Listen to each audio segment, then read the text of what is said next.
Marine Le Pen, il n'est pas dans nos habitudes, lorsqu'on reçoit des hommes ou des femmes politiques, de leur poser des questions personnelles sur leur vie de famille. Je pense que là, il faut sans doute faire une exception. Comment se fait-il que cet homme qui est votre père, président d'honneur du parti, qui a été votre mentor, on l'a vu, vous aviez dit d'ailleurs il y a 25 ans, il était l'homme de votre vie, de manière métaphorique bien sûr, que ressentez-vous ce soir après avoir appris ce qui s'est passé dans ce journal Rivarol, cette blessure dont vous parliez? Moi, je ressens du chagrin comme fille, bien sûr, je ressens du chagrin aussi comme militante, c'est douloureux, mais croyez-moi, c'est beaucoup moins douloureux que ce que vivent nos compatriotes. Voilà.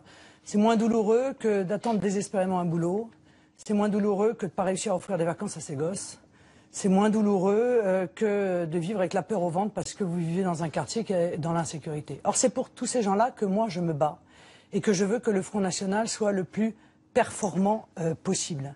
Donc j'aurais quand même mauvaise conscience à venir étaler le trouble qui est le mien quand je sais la souffrance gigantesque que vit le peuple français aujourd'hui et qui attend après nous, qui attend après le Front National, qui attend après les dirigeants du Front National. Juste une question à nouveau personnelle, mais qui peut-être éclairera nos téléspectateurs sur la femme politique que vous êtes et que vous aspirez à être. En 1988, quand Jean-Marie Le Pen fait ce jeu de mots sur Durafour crématoire, ça vous fait rire, par exemple? Ça vous faisait rire? Non, ça m'a jamais fait rire. Ça m'a pas fait rire pour une raison. Ça vous a pas scandalisé pour autant? Non, écoutez, ça m'a pas fait rire pour une raison simple. C'est que je sais très bien que ces mots ont fait souffrir. Et il le sait aussi, Jean-Marie Le Pen, puisqu'il fait le lendemain une conférence de presse pour dire si j'ai blessé, si des gens ont été blessés sincèrement, je m'en excuse. Ce qui, évidemment, nous plonge dans un abîme de perplexité, c'est la réitération de fait de ces propos, si vous voulez. Cette rupture, parlons de politique pour le coup, arrive, pardonnez cette question cynique, mais presque au bon moment pour vous. Nous sommes à plusieurs mois des élections régionales, nous sommes très loin de l'élection présidentielle de 2017. Vous cherchez à dédiaboliser ce parti créé notamment par votre père. Le timing est parfait. Non, oui, c'est effectivement une question extrêmement cynique.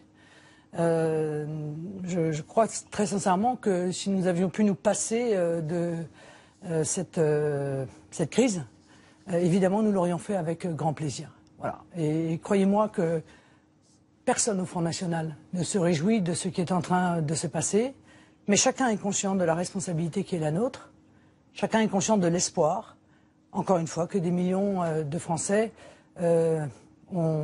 nourrissent dans l'action que nous menons. Et c'est cela auquel il faut penser, car avant d'être fille et père, je sais que ça passionne la presse, cette présentation, nous sommes des dirigeants politiques. Et en cela, nous avons des lourdes responsabilités au regard, non pas de l'avenir seulement du Front National, au regard de l'avenir de notre pays. Revenons un instant à votre parti. Si d'aventure Jean-Marie Le Pen refuse de se laisser marginaliser, qu'est-ce que vous allez faire? Allez-vous le contraindre et de quelle manière? Vous n'avez pas tout à fait répondu à cette question tout à l'heure. Non, mais encore une fois, je vous l'ai dit, il y aura une convocation de Jean-Marie Le Pen devant le bureau exécutif du Front National, dans le cadre d'une procédure disciplinaire. Vous savez ce que je pense des propos qui ont été tenus. J'ai exprimé mon désaccord profond avec eux. Je regrette la méthode qui consiste à créer des polémiques de manière presque volontaire, puisque expliquer en disant oui, les polémiques, ça aide le Front National, je ne crois pas du tout. Je crois que les polémiques font du mal au Front National et que le temps passe pendant ce temps-là.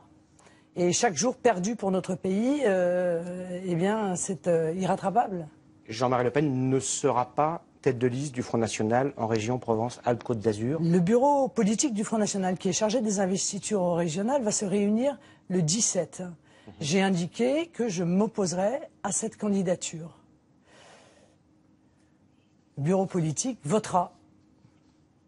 Merci beaucoup Marine Le Pen d'avoir accepté de répondre à nos questions le jour donc de la publication, en tout cas sous sa forme papier, des propos de Jean-Marie Le Pen dans la publication d'extrême droite Rivarol.